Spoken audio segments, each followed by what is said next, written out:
Hello friends, तो कैसे हैं आप लोग। तो आज मैं आपके लिए लूसेंट का सीरीज लेकर आया हुआ हूँ, क्योंकि फ्रेंड्स आपने देखा होगा कि आपके जो प्रीवियस टीचर के एग्जाम हो रहे हैं बीपीएससी के थ्रू, तो उसमें जो है लूसेंट से भी क्वेश्चन आपको देखने को मिल रहा है। तो मैं नहीं चाहता कि आपका एक भी मार्क डिडक्ट हो, ठीक ना। इसीलिए मैं हर एक तरह से कोशिश कर रहा हूँ अपना बेस्ट देने का एंड आपका जो है एक एक मार्क स्कोर कराने का।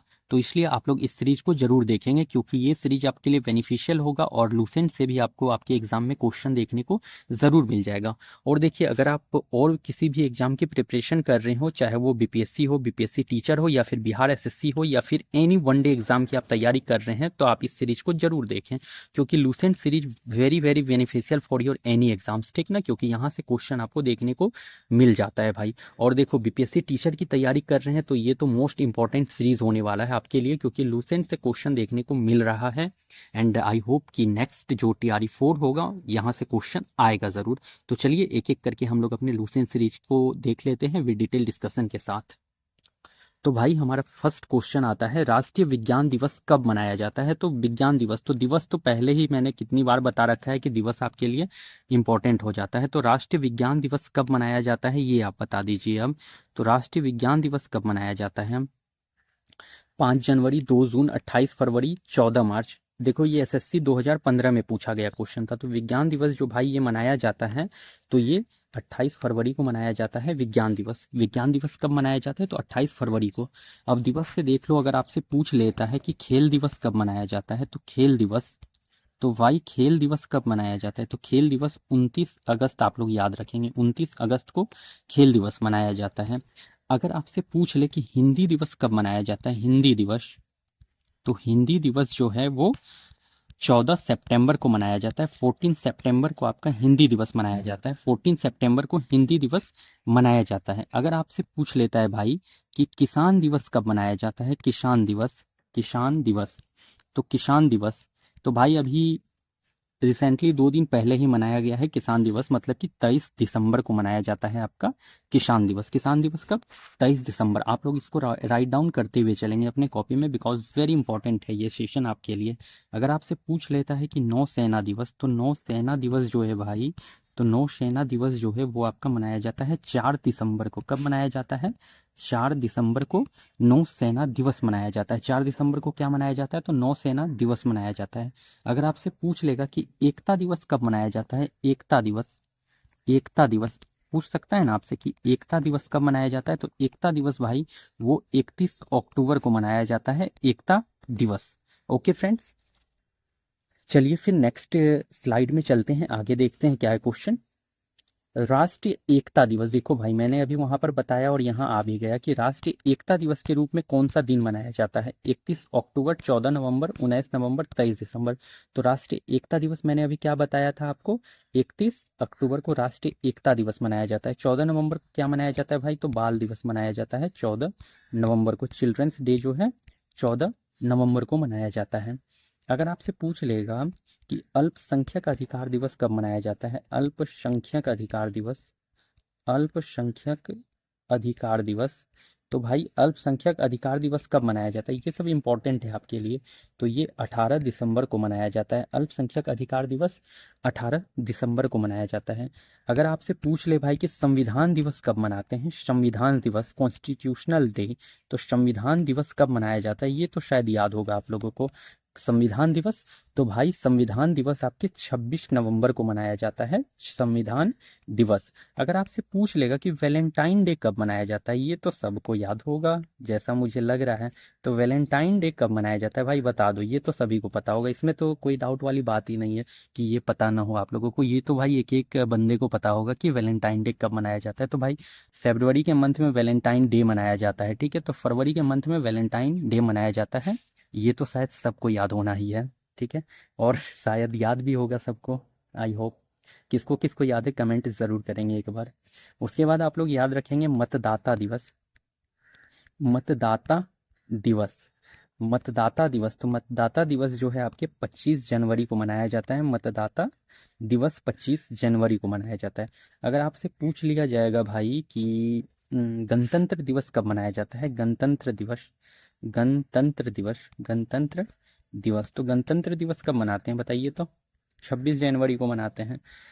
25 जनवरी को आप लोग मतदाता दीजिए, वोट दीजिए जा करके, और 26 जनवरी को गणतंत्र दिवस मनाइए। इस तरह से याद रखिएगा कि 25 जनवरी को जा करके वोट देना है और 26 जनवरी को क्या करना है, गणतंत्र दिवस मनाना है। तो थोड़ा ट्रिक लगा के याद रखिए, इजली याद होगा। 25 जनवरी को वोट देंगे, मतदाता दिवस मनाएंगे, और 26 जनवरी को गणतंत्र दिवस मनाएंगे। इस तरह से याद रखिएगा, इजली याद रह जाएगा। अगर आपसे पूछ लेगा भाई कि थल सेना दिवस कब मनाया जाता है, तो थल सेना दिवस, तो थल सेना दिवस जो है ये 15 जनवरी को मनाया जाता है। 15 जनवरी को थल सेना दिवस मनाया जाता है।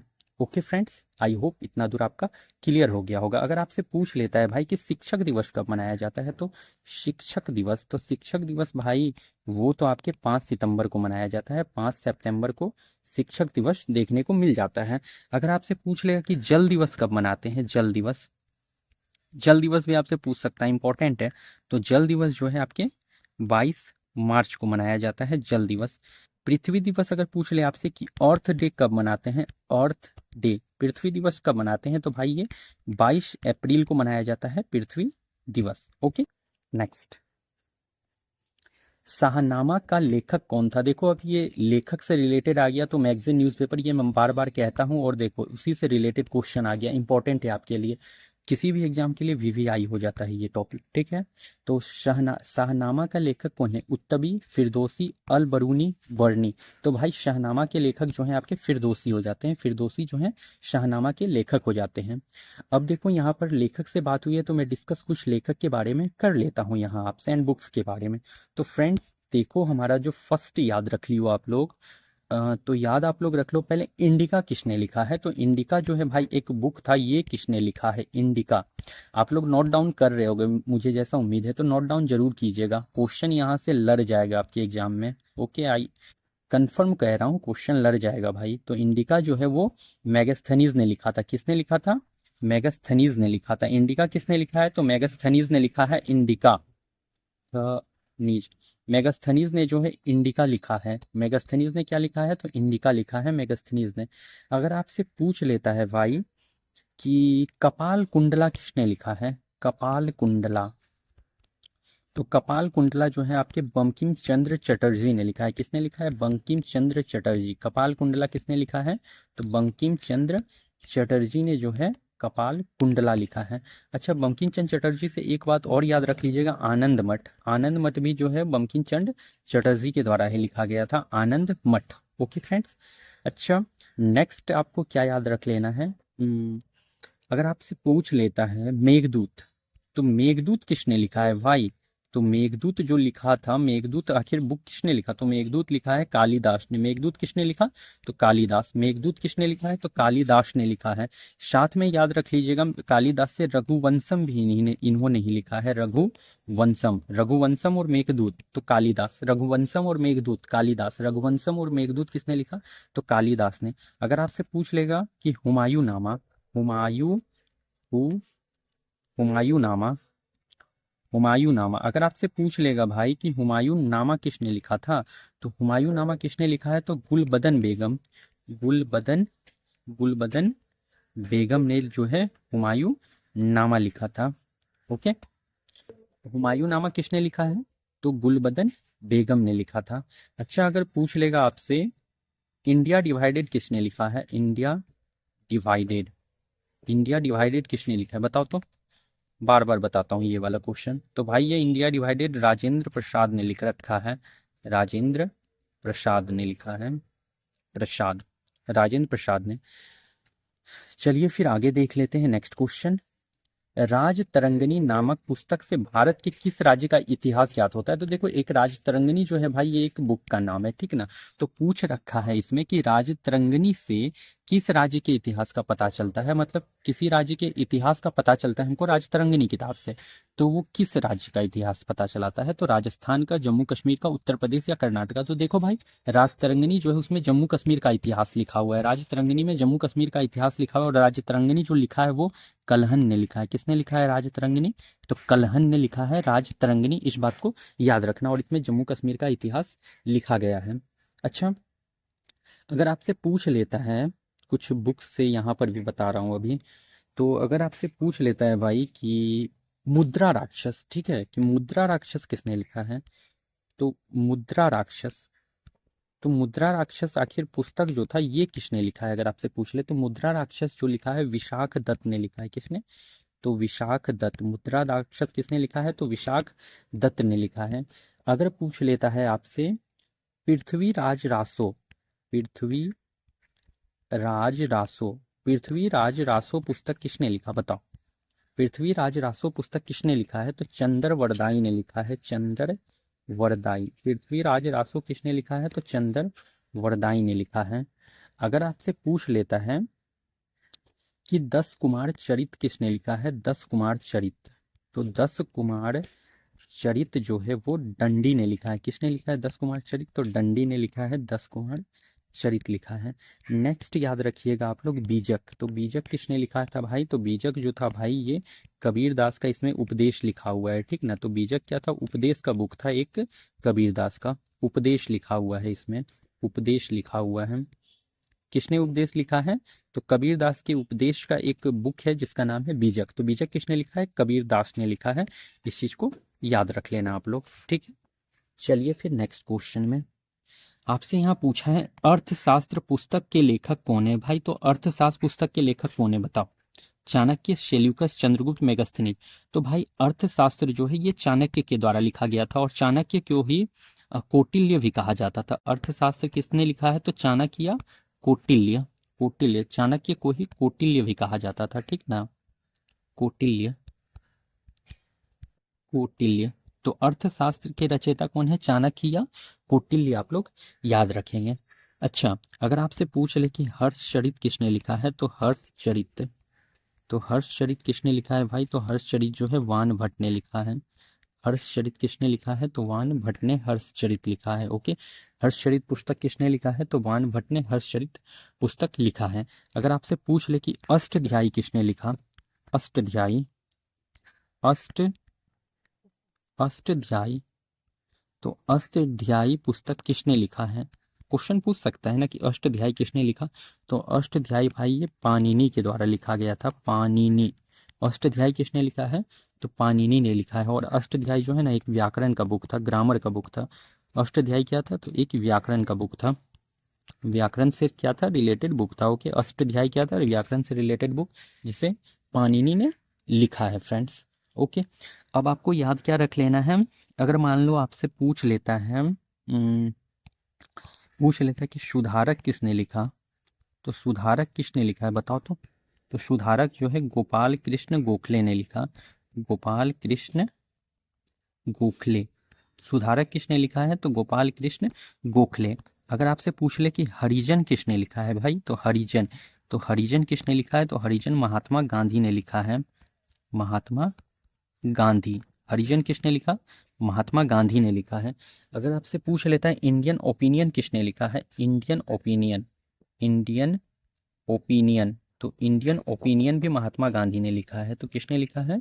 तो इंडियन ओपिनियन भी महात्मा गांधी ने लिखा है। ओके फ्रेंड्स, तो हरिजन भी याद रखिएगा महात्मा गांधी, और इंडियन ओपिनियन भी याद रखिएगा आप लोग महात्मा गांधी के साथ। ओके, और मेगास्थनीज से क्या याद रख लेना है? एक पुस्तक तो इंडिका याद रख लेना है मेगास्थनीज से, इंडिका। मेगास्थनीज किसने लिखा है? तो मेगास्थनीज इंडिका। ओके, चलिए फिर नेक्स्ट क्वेश्चन में ज्ञानपीठ पुरस्कार किस क्षेत्र वालों को दिया जाता है? देखो अब पुरस्कार से रिलेटेड क्वेश्चन आ जाता है। तो ज्ञानपीठ पुरस्कार किस क्षेत्र वालों को देते हैं? साहित्य, इतिहास, नाटक, नृत्य। तो भाई ज्ञानपीठ पुरस्कार जो है साहित्य से रिलेटेड जो रहते हैं उनको दिया जाता है, ठीक ना। और देखो ज्ञानपीठ पुरस्कार जो है साहित्य के क्षेत्र में दिया जाता है, और इसमें आखिर पुरस्कार कितना का दिया जाता है? तो 11 लाख का जो है ना पुरस्कार दिया जाता है इसमें। अगर कोई जीतता है तो 11 लाख का पुरस्कार दिया जाता है इसमें। ओके फ्रेंड्स, 11 लाख का पुरस्कार दिया जाता है। और ये स्टार्ट कब से हुआ है? ज्ञानपीठ पुरस्कार स्टार्ट कब से हुआ? तो स्टार्ट जो हुआ है ये 1965 से स्टार्ट हुआ है ज्ञानपीठ पुरस्कार देना। ज्ञानपीठ पुरस्कार देना स्टार्ट कब से हुआ है? तो 1965 से हुआ है। इस बात को आप लोग याद रखेंगे। अच्छा, अगर आपसे पूछ लेगा कि पुलित्जर पुरस्कार किस क्षेत्र में दिया जाता है? तो पुलित्जर पुरस्कार जो है भाई वो पत्रकारिता के क्षेत्र में दिया जाता है। पुलित्जर पुरस्कार किसके क्षेत्र में दिया जाता है? ये पूछ सकता है ना आपसे कि पुलित्जर पुरस्कार किस क्षेत्र में दिया जाता है? तो पत्रकारिता के क्षेत्र में, पत्रकारिता के क्षेत्र में जो है पुलित्जर पुरस्कार दिया जाता है। इस बात को ध्यान में रख लियो आप लोग। अच्छा, पूछ सकता है नेक्स्ट आपसे पूछ सकता है क्या कहते हैं, व्यास सम्मान पूछ सकता है कि व्यास सम्मान किस क्षेत्र में दिया जाता है, व्यास सम्मान। तो व्यास सम्मान किस क्षेत्र में दिया जाता है, तो वो भी साहित्य के क्षेत्र में दिया जाता है व्यास सम्मान। व्यास सम्मान किस क्षेत्र में, तो साहित्य के क्षेत्र में व्यास सम्मान भी दिया जाता है, इस बात को भी याद रखते हुए चलेंगे आप लोग। Okay, next. भारतीय ज्ञानपीठ पुरस्कार से पुरस्कृत सर्वप्रथम साहित्यकार हैं, कौन है बताओ। भारतीय ज्ञानपीठ पुरस्कार से पुरस्कृत जो है सर्वप्रथम साहित्यकार पूछ लिया आपसे, तो सर्वप्रथम साहित्यकार जी शंकर कुरूप, ताराशंकर बंदोपाध्याय, केवी पुटप्पा, उमाशंकर जोशी। तो भाई ये जी शंकर कुरूप थे आपके, ठीक है। जी शंकर कुरूप जो है ज्ञानपीठ पुरस्कार से सर्वप्रथम साहित्यकार थे जो पुरस्कृत हुए थे। ओके फ्रेंड्स, जी शंकर कुरूप। अच्छा, अगर आपसे पूछ लेगा, ये भी क्वेश्चन पूछ सकता है जो मुझे याद आ रहा है, हो सकता है आपसे ये पूछ ले कि ज्ञानपीठ पुरस्कार पाने वाली पहली महिला कौन थी। तो ज्ञानपीठ पुरस्कार पाने वाली प्रथम महिला कौन थी बताओ तो, फर्स्ट महिला। तो ज्ञानपीठ पुरस्कार पाने वाली पहली महिला कौन थी, तो भाई वो आशापूर्ण देवी थी, आशापूर्ण देवी। तो ज्ञानपीठ पुरस्कार पाने वाली पहली महिला पूछ सकता है ना आपसे, तो आशापूर्ण देवी, ज्ञानपीठ पुरस्कार पाने वाली पहली महिला Ashapurna Devi. Okay, next. Pulitzer पुरस्कार किस क्षेत्र में प्रदान किया जाता है, अभी मैंने डिस्कस करा आपसे पीछे पुलित्जर पुरस्कार, और देखो यहाँ ये क्वेश्चन आ गया है। पुलित्जर पुरस्कार उद्योग, पत्रकारिता, विज्ञान या खेल। तो भाई पुलित्जर पुरस्कार जो है पत्रकारिता के क्षेत्र में दिया जाता है। पुलित्जर पत्रकारिता, इस ट्रिक से याद रख लो, पुलित्जर तो पत्रकारिता, पुलित्जर पत्रकारिता, ठीक है। तो पुलित्जर पुरस्कार पत्रकारिता के क्षेत्र में दिया जाता है। अच्छा, खेल के क्षेत्र में कौन सा पुरस्कार दिया जाता है भाई, तो अर्जुन पुरस्कार दिया जाता है खेल के क्षेत्र में। अर्जुन पुरस्कार दिया जाता है किस क्षेत्र में, तो खेल के क्षेत्र में अर्जुन पुरस्कार दिया जाता है खेल के क्षेत्र में। और देखो ये बीपीएससी 2011 में क्वेश्चन पूछा गया था, अर्जुन पुरस्कार किस क्षेत्र में, तो खेल के क्षेत्र में अर्जुन पुरस्कार दिया जाता है। ओके, चलिए फिर नेक्स्ट। ग्रेमी पुरस्कार दिया जाता है, तो भाई ग्रेमी पुरस्कार पूछ लिया आपसे कि ग्रेमी पुरस्कार किस क्षेत्र में दिया जाता है बताओ। अभिनय, संगीत, गायन, बॉक्सिंग। तो भाई ग्रेमी पुरस्कार जो है वो संगीत के क्षेत्र में दिया जाता है, ठीक है। संगीत के क्षेत्र में ग्रेमी पुरस्कार दिया जाता है, इस बात को ध्यान रख लेना आप लोग। अच्छा, अगर आपसे पूछ लेगा कि ऑस्कर अवार्ड किस क्षेत्र में दिया जाता है, ऑस्कर अवार्ड। तो भाई ऑस्कर अवार्ड जो है वो फिल्म के क्षेत्र में दिया जाता है, ठीक ना। ऑस्कर अवार्ड किस क्षेत्र में, तो फिल्म के क्षेत्र में ऑस्कर अवार्ड दिया जाता है, फिल्म के क्षेत्र में Oscar award. Okay friends, next. Cinema के क्षेत्र में उत्कृष्टता के लिए कौन सा पुरस्कार दिया जाता है, तो देखो यहाँ क्या पूछा है, सिनेमा के क्षेत्र में। तो सिनेमा के क्षेत्र में कौन सा पुरस्कार दिया जाता है बताओ। कालिदास सम्मान, सरस्वती सम्मान, दादा साहब फाल्के पुरस्कार, अशोक चक्र। तो भाई सिनेमा के क्षेत्र में जो है ना दादा साहेब फाल्के पुरस्कार दिया जाता है, सिनेमा के क्षेत्र में दादा साहेब फाल्के पुरस्कार दिया जाता है। और अगर आपसे पूछ ले कि सबसे पहले दादा साहेब पुरस्कार किसे मिला था, तो सबसे जो है पहले जो मिला था भाई वो देविका रानी को मिला था। किसे मिला था, तो सबसे पहले मिला किसा, तो देविका रानी को। आपसे पूछ सकता है ये क्वेश्चन कि सबसे पहले जो है दादा साहेब फाल्के पुरस्कार किसे मिला, तो देविका रानी को सर्वप्रथम जो है दादा साहेब फाल्के पुरस्कार मिला था। किसे, तो देविका रानी, देविका रानी याद रख लीजिएगा आप लोग, देविका रानी को सर्वप्रथम जो है दादा साहेब फाल्के पुरस्कार मिला था। Okay friends, Devika Rani is your correct answer. और सिनेमा के क्षेत्र में क्या मिलता है, तो दादा साहब फाल्के पुरस्कार। और देखो किसमें पूछा गया, एसएससी 2013 में ये क्वेश्चन पूछ रखा था इन्होंने, एसएससी 2013 का क्वेश्चन है ये वाला। नेक्स्ट। भारत के राष्ट्रीय ध्वज की चौड़ाई और लंबाई का अनुपात देखो, राष्ट्रीय ध्वज के चौड़ाई और लंबाई का अनुपात पूछ लिया है आपसे, तो 1:2, 3:4, 3:2, 4:3। तो भाई इसका 3:2 करेक्ट आंसर होने वाला है। तो राष्ट्रीय ध्वज की चौड़ाई और लंबाई का अनुपात कितना है, तो ध्वज का अनुपात तो 3:2 है। अच्छा, इसमें जो होता है ना एक धर्म चक्र होता है, बीच में एक चक्र होता है भाई, जो आपका जो राष्ट्रीय ध्वज होता है, राष्ट्रीय ध्वज जो होता है तो उसमें एक बीच में जो है चक्र होता है, ठीक ना। तो एक चक्र जो होता है तो उस चक्र, वो चक्र जो होता है तो वो चक्र किस कलर का होता है, ये यहाँ पर पूछा है आपसे। तो चक्र जो होता है वो किस कलर का होता है, तो चक्र जो है भाई वो नीला कलर का होता है। और इस चक्र में कितना तिल्ली होता है, तो 24 तिल्लियां होती है, 24 तिल्लियां होती है, ठीक है। तो 24 तिल्लियां होती है इस चक्र में। और ये चक्र कहाँ पर होता है, तो बीच में होता है राष्ट्रीय ध्वज के, और ये नीला कलर का होता है, मतलब ब्लू कलर का होता है। एंड इसमें जो है 24 तिल्लियां होती है, इस बात को ध्यान में आप लोग रखते हुए चलेंगे। ओके फ्रेंड्स, चलिए फिर नेक्स्ट। भारत के राष्ट्रीय ध्वज का डिजाइन किसने बनाया बताओ। महात्मा गांधी, बंकिम चंद्र चटर्जी, पिंगली वेंकैया, रविन्द्रनाथ टैगोर। आरआरबी 2016, आरआरबी में ये क्वेश्चन पूछा गया था 2016 में। तो भारत के राष्ट्रीय ध्वज का डिजाइन जो है वो पिंगली वेंकैया ने बनाई। ये मैं एक बार दो बार बहुत बार यार ये रिपीट भी कराया हूँ कि राष्ट्रीय ध्वज का डिजाइन किसने बनाया है, तो पिंगली वेंकैया ने राष्ट्रीय ध्वज का डिजाइन बनाया। महात्मा गांधी से आप लोग याद रख लीजिएगा हरिजन, हरिजन किसने लिखा है, तो महात्मा गांधी ने लिखा है। अच्छा, अगर आपसे पूछ लेगा कि हरिजन संघ की स्थापना किसने करी, तो हरिजन संघ की स्थापना जो है महात्मा गांधी ने करी है। ठीक है, हरिजन संघ का स्थापना किसने करा है, तो महात्मा गांधी ने करा है। सत्य के साथ मेरे प्रयोग किसने लिखा है, तो सत्य के साथ मेरे प्रयोग महात्मा गांधी ने लिखा। सत्य के साथ मेरे प्रयोग किसने लिखा, तो महात्मा गांधी ने लिखा। सत्य के साथ मेरे प्रयोग, माय एक्सपेरिमेंट विथ ट्रूथ, तो महात्मा गांधी के द्वारा लिखा गया था। हरिजन किसके द्वारा लिखा गया, महात्मा गांधी के द्वारा लिखा गया। हरिजन संघ का स्थापना किसने करा, तो महात्मा गांधी ने करा है। कहीं भी आपको हरिजन शब्द देखने को मिले तो आंसर हमेशा महात्मा गांधी लगाना है। हरिजन शब्द दिखे ना तो आपको बस महात्मा गांधी आंसर लगा के आना है, आपका आंसर करेक्ट होगा। ओके, एक ट्रिक मैं आपको बता दे रहा हूँ। बंकिम चंद्र चटर्जी से क्या याद रख लीजिएगा आप लोग, आनंद मठ, आनंद मठ, आनंद मठ। आनंद मठ किसने लिखा है, तो बंकिम चंद्र चटर्जी ने। दुर्गेश नंदनी याद रख लीजिए एक आप लोग, दुर्गेश नंदनी, दुर्गेश नंदनी, नंदनी। तो दुर्गेश नंदनी किसने लिखा, तो दुर्गेश नंदनी और आनंद मठ, ये बंकिम चंद्र चटर्जी से याद रख लीजिएगा। बंकिम चंद्र चटर्जी से आनंद मठ और दुर्गेश नंदनी याद रख लीजिए आप लोग। और पिंगली वेंकैया ने क्या बनाया है, तो राष्ट्रीय ध्वज का डिजाइन करा है। ठीक है, ओके फ्रेंड्स, चलिए फिर नेक्स्ट क्वेश्चन में।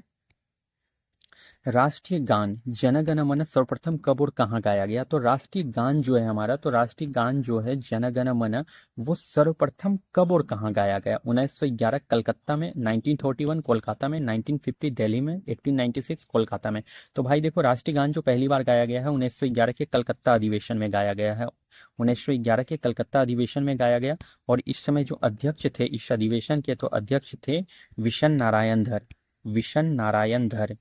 आपसे ये पूछ सकता है कि 1911 के कलकत्ता अधिवेशन के अध्यक्ष कौन थे, तो विशन नारायण धर।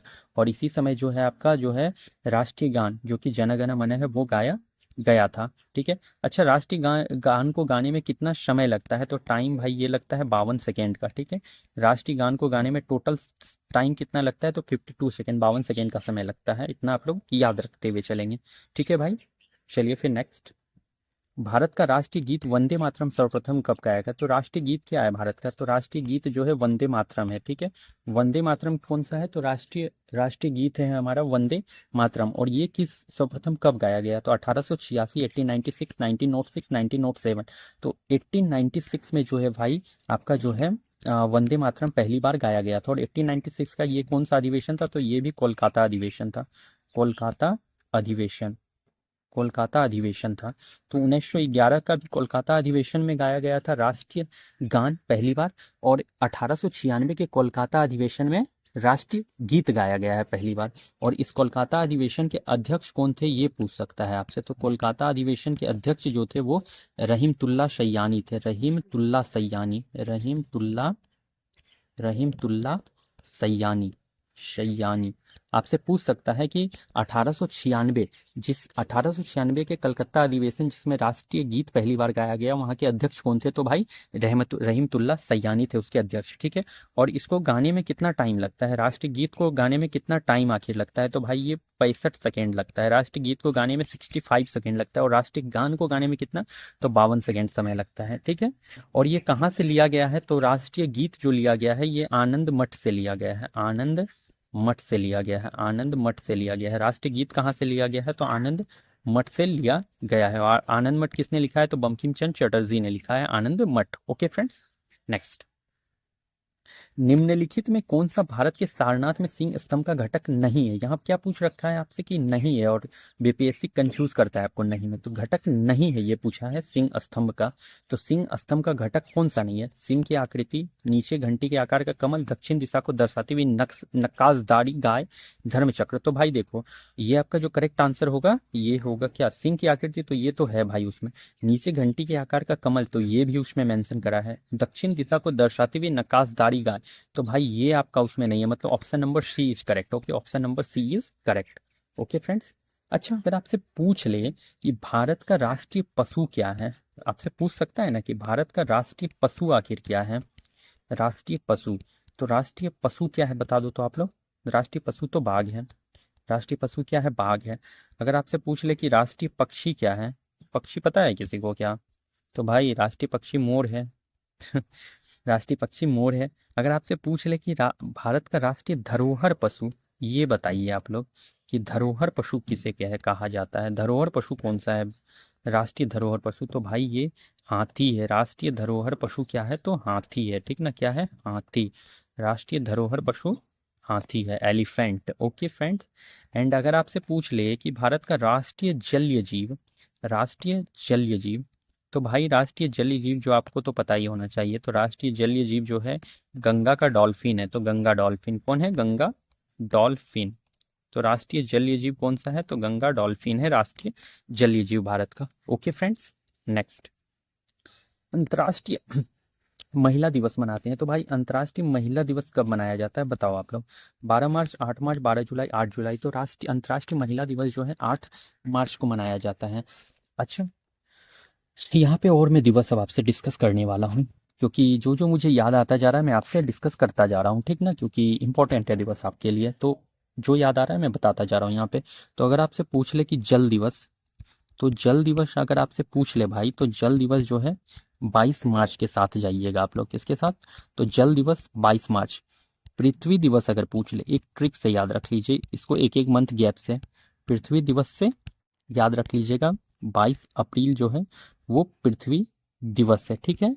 अगर आपसे पूछ ले जैव विविधता दिवस, जैव विविधता दिवस, जैव विविधता दिवस, तो जैव विविधता दिवस जो है भाई वो 22 मई को है। कब है, 22 मई को जैव विविधता दिवस। एक एक मंथ का डिफरेंस है, मार्च अप्रैल मई। 22 मार्च जल दिवस, एक मंथ गैप 22 अप्रैल पृथ्वी दिवस, अगेन 1 मंथ गैप 22 मई जैव विविधता दिवस। तो एक एक मंथ का गैप लेते हुए याद रखना, एक ट्रिक से याद रख लेना, इजिली याद रहेगा। 22 मार्च को जल दिवस मनाएंगे, 22 अप्रैल को अर्थ डे मनाएंगे, 22 मई को जैव विविधता दिवस मनाएंगे। इस तरह से आपको इजिली याद हो जाएगा। अगर आपसे पूछ लेता है भाई कि जनसंख्या दिवस, अगर आपसे पूछ ले कि जनसंख्या दिवस कब मनाया जाता है, तो जनसंख्या, जनसंख्या दिवस, जनसंख्या दिवस भी पूछ सकता है ना, ये तो मुझे इंपॉर्टेंट लग रहा है आपके लिए। तो जनसंख्या दिवस भाई तो 11 जुलाई के साथ आपको चला जाना है, जनसंख्या दिवस 11 जुलाई। अगर आपसे पूछ ले कि एड्स दिवस कब मनाया जाता है, एड्स दिवस, एड्स दिवस, तो एड्स दिवस तो भाई ये है आपका 1 दिसंबर को एड्स दिवस मनाया जाता है। नेक्स्ट अगर पूछ ले आपसे वानिकी दिवस या फॉरेस्ट्री डे, आपसे पूछ ले फॉरेस्ट्री, फॉरेस्ट्री डे, तो फॉरेस्ट्री दिवस कब मनाया जाता है बताओ तो आप लोग। तो भाई ये 21 मार्च को मनाया जाता है वानिकी दिवस या forestry day. Okay. And next आपसे पूछ सकता है एक, क्या कहते हैं उसे, हेल्थ डे, स्वास्थ्य दिवस, हेल्थ, हेल्थ डे, मतलब कि स्वास्थ्य दिवस आपसे पूछ सकता है। तो स्वास्थ्य दिवस कब मनाया जाता है भाई, तो ये 7 अप्रैल को मनाया जाता है स्वास्थ्य दिवस, ठीक ना, 7 अप्रैल को स्वास्थ्य दिवस मनाया जाता है। ओके, चलिए फिर नेक्स्ट स्लाइड में। विश्व पर्यावरण दिवस मनाया जाता है, तो इम्पोर्टेंट है आपके लिए ये विश्व पर्यावरण दिवस, तो भाई इम्पोर्टेंट है। एंड ये प्रीवियस वाला जो अंतर्राष्ट्रीय महिला दिवस ये भी इम्पोर्टेंट है आपके लिए, और शायद ये पूछा भी गया था बीपीएससी के टीचर एग्जाम में। ओके। तो विश्व पर्यावरण दिवस तो भाई ये 5 जून को ही मनाया जाता है, ठीक ना। 22 अप्रैल को तो पृथ्वी अर्थ डे याद रख लीजिएगा आप लोग, 22 मार्च को तो वाटर डे, जल दिवस याद रख लीजिएगा, और 22 मई को क्या रख लेना है आपको, तो विविधता दिवस, diversity day, biodiversity, diversity day, ठीक ना, ये याद रख लीजिएगा। Okay friends. अब देख लो अगर आपसे पूछ ले यहाँ पर कि क्या कहते हैं अहिंसा दिवस, अहिंसा दिवस अगर आपसे पूछ ले कि अहिंसा दिवस कब मनाते हैं, तो अहिंसा दिवस भाई, तो अहिंसा दिवस आपके 2 अक्टूबर को मनाया जाता है। अहिंसा दिवस क्यों, क्योंकि 2 अक्टूबर को ही क्यों अहिंसा दिवस, क्योंकि 2 अक्टूबर 1869 को गांधी जी का जन्म हुआ था, इसीलिए भाई 2 अक्टूबर को अहिंसा दिवस मनाया जाता है। और गांधी जी अहिंसा के पुजारी थे, वो हिंसा नहीं चाहते थे, अहिंसा के पुजारी थे गांधी जी, इसीलिए 2 अक्टूबर को अहिंसा दिवस मनाया जाता है। समझ में आ गया इतना बात, अहिंसा दिवस 2 अक्टूबर, क्योंकि गांधी जी का जन्म हुआ है 2 अक्टूबर को। ओके। अगर आपसे पूछ लेगा भाई विश्व उपभोक्ता दिवस, अगर पूछ ले कि विश्व उपभोक्ता, उपभोक्ता, विश्व उपभोक्ता दिवस, तो विश्व उपभोक्ता दिवस कब बनाते हैं बताओ आप लोग। तो भाई ये 15 मार्च को मनाया जाता है विश्व उपभोक्ता दिवस। चलिए फिर नेक्स्ट, अंतर्राष्ट्रीय ओजोन दिवस इम्पोर्टेंट है। ये क्वेश्चन आपके शायद बीपीएससी टीचर में तो पूछ रखा है, इन्होंने बीपीएससी टीचर में पूछ रखा था ये वाला। और देखो ये एसएससी 2014 2020 यूपी पीसीएस 2014-15 कितना इंपॉर्टेंट है आप समझ सकते हैं। 1 2 3 4 और एक बीपीएससी टीचर में भी पूछा है और भी किसी किसी एग्जाम में पूछा ही गया होगा, तो कितना इंपॉर्टेंट है ओजोन दिवस। तो ओजोन दिवस भाई ये 16 सितंबर, तो यही तो करेक्ट आंसर है 16 सितंबर को। 2 अक्टूबर को तो अहिंसा दिवस था, अभी तो मैंने बताया अहिंसा दिवस। 5 सितंबर को शिक्षक दिवस याद रख लीजिए, शिक्षक दिवस। और 14 नवंबर को क्या याद रख लीजिएगा, तो बाल दिवस याद रख लीजिए आप लोग, बाल दिवस। ठीक है। हाँ, और कुछ बताने लायक है क्या यहाँ पे? अच्छा, एक क्वेश्चन और आता है, अगर लेबर डे आपसे पूछ ले कि श्रमिक दिवस, तो लेबर डे कब मनाया जाता है भाई, तो 1 मई को मनाया जाता है श्रमिक दिवस, ठीक ना। अगर आपसे पूछ ले योग दिवस, योग दिवस कब मनाया जाता है, तो योग दिवस जो है 21 जून को मनाया जाता है, योग दिवस 21 जून को योग दिवस मनाया जाता है। और कुछ छूट रहा है क्या यहाँ पर? तो अब जो भी छूटेगा यार मैं नेक्स्ट क्लास में फिर से जब लेके आऊँगा, तो और भी जो छूट रहा होगा तो डिस्कस करूंगा, जो जो याद आएगा। ठीक है, तो चलो आगे देख लेते हैं फिर। वेटलैंड डे मनाया जाता है, तो भाई ये वेटलैंड डे कब मनाया जाता है? फरवरी 2, मार्च 2, 4 अप्रैल, इनमें से कोई नहीं। तो वेटलैंड दिवस जो है 2 फरवरी को मनाते हैं। नेक्स्ट, वैलेंटाइन डे मनाया जाता है, तो भाई वैलेंटाइन डे ये तो सभी को पता होगा, चाहे वो लड़की हो या लड़का हो, बॉयज़ गर्ल्स दोनों को पता होगा कि वैलेंटाइन डे कब मनाते हैं। ये किसी को ना पता हो ये तो हो नहीं सकता, क्योंकि वैलेंटाइन डे तो भाई याद रखना नेसेसरी हो जाता है ना। तो वैलेंटाइन डे सभी को याद होगा, ये मुझे जैसा उम्मीद है। तो चलो आप ही लोग बता दो कि वैलेंटाइन डे कब मनाते हैं, ठीक है। तो वैलेंटाइन डे बताओ कब मना रहे हैं? जनवरी, फरवरी, मार्च, अप्रैल, एसएससी 2014। और इस वैलेंटाइन में क्या गिफ्ट कर रहे हो, किसको किसको क्या कर रहे हो, ये भी बता दो अभी कमेंट करके, ठीक ना। तो बताओ वैलेंटाइन डे कब मनाते हैं भाई? तो वैलेंटाइन डे फरवरी में मनाया जाता है वैलेंटाइन डे। और क्या गिफ्ट करने वाले हो अभी ही मुझे बता देना कमेंट में, क्योंकि मैं भी जान सकूं कि आप लोग क्या गिफ्ट करते हो, ठीक ना। तो वैलेंटाइन डे कब मनाते हैं? तो फरवरी में वैलेंटाइन डे के साथ आप लोग चले जाएंगे। और ये देखिए एसएससी 2014 में पूछ रखा था ये क्वेश्चन, ये पूछा गया क्वेश्चन है एसएससी 2014 का। चलिए फिर नेक्स्ट। तो नाबार्ड का फुल फॉर्म क्या है? तो भाई नाबार्ड का फुल फॉर्म आपसे पूछ रखा है, नाबार्ड का, ठीक है। तो नाबार्ड का फुल फॉर्म आपसे पूछा है, तो नाबार्ड का फुल फॉर्म आप लोग बताओ क्या होता है? National bank for agriculture and research development, national bank for agriculture and rural development, national bank का एशिया रिसर्च डेवलपमेंट, इनमें से कोई नहीं। एसएससी 2015 का क्वेश्चन था ये वाला।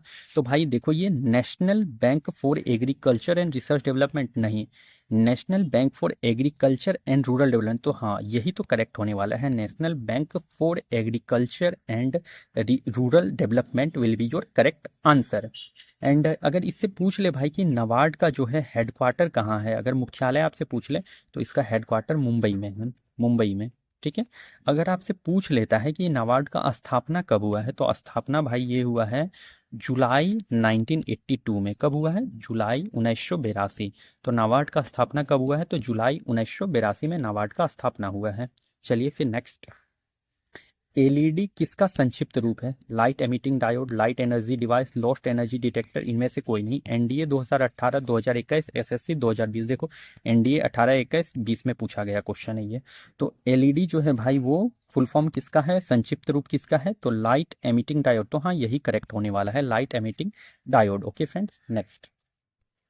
नेक्स्ट है हमारा आरबीआई का विस्तृत रूप है, तो आरबीआई, तो RBI means reserve bank of India. तो विस्तृत रूप किसका है? Rural bank of India, reserve bank of India. तो यही तो करेक्ट होने वाला है, reserve bank of India. And RBI के बारे में कुछ थोड़ा हम लोग पॉइंट डिस्कस कर लेते हैं अभी, ठीक है। तो आरबीआई से पहले तो याद रख लियो भाई, इसे बैंकों का बैंक कहा जाता है। तो बैंकों का बैंक, तो बैंकों का बैंक किसे कहते हैं? तो आरबीआई को, बैंकों का बैंक आरबीआई को। अगर आपसे पूछ ले कि आरबीआई का हेडक्वार्टर मुख्यालय कहाँ है, तो भाई ये मुंबई में है। नाबार्ड का भी मुख्यालय मुंबई याद रख लेना है, और आरबीआई का भी मुख्यालय आपको मुंबई याद रख लेना। नाबार्ड का मुख्यालय मुंबई, आरबीआई का मुख्यालय मुंबई। ओके। अच्छा, अगर आपसे पूछ ले कि अभी आरबीआई के प्रेजेंट गवर्नर कौन है, प्रेजेंट गवर्नर, ठीक है। तो आरबीआई के प्रेजेंट गवर्नर जो है भाई वो संजय मल्होत्रा है, संजय मल्होत्रा। और ये जो है दिसंबर मंथ में अपॉइंट हुए हैं एज ए गवर्नर, ठीक ना। तो आरबीआई के गवर्नर के रूप में ये दिसंबर में अपॉइंट हुए हैं, ये रिसेंट, ये तो शायद 11 दिसंबर को अपॉइंट हुए हैं ये एज ए गवर्नर। आरबीआई के, ठीक ना। तो संजय मल्होत्रा याद रख लीजिएगा आप लोग, आरबीआई के जो है रिसेंट में गवर्नर अपॉइंट हो गए हैं अभी। तो प्रेजेंट गवर्नर आरबीआई के संजय मल्होत्रा हैं। अगर आपसे पूछ ले कि स्थापना कब हुआ है आरबीआई का भाई, तो स्थापना जो है ये 1 अप्रैल 1945 में हुआ था। 1 अप्रैल 1935 में आरबीआई का स्थापना हुआ है। अच्छा, अगर आपसे पूछ सकता है, ये भी पूछ सकता है कि राष्ट्रीयकरण कब हुआ है, तो राष्ट्रीयकरण आरबीआई का कब हुआ है बताओ। राष्ट्रीयकरण, तो आरबीआई का राष्ट्रीयकरण कब हुआ है भाई, तो ये आरबीआई का राष्ट्रीयकरण 1949 में हुआ है। 1949 में जो है आरबीआई का राष्ट्रीयकरण हुआ है। तो राष्ट्रीयकरण कब हुआ है, तो 1949। और एसएससी 2020 का क्वेश्चन ये वाला पूछा गया था। चलिए फिर नेक्स्ट। अच्छा, तो फ्रेंड्स हमारा आज का सेशन यहीं पे कंप्लीट होता है। अगर आपको मेरा सेशन पसंद आया हो तो लाइक शेयर एंड चैनल को सब्सक्राइब जरूर करेंगे। मैं आपके लिए कंटेंट बनाता हूँ बहुत मेहनत के साथ और बहुत ही ईमानदारी के साथ तैयार करता हूँ कंटेंट, ठीक है। तो आप लोग लाइक ज़रूर करेंगे एंड सेशन को शेयर भी आप लोग ज़रूर करेंगे। तो चलिए, ये सेशन आपके लिए बहुत ही ज़्यादा बेनिफिशियल होने वाला है, तो सेशन फुल देख लेंगे आप लोग। तो चलिए फिर मैं मिलता हूँ आपसे किसी नेक्स्ट सेशन के साथ। तब तक के लिए आप लोगों को thank you and best of luck.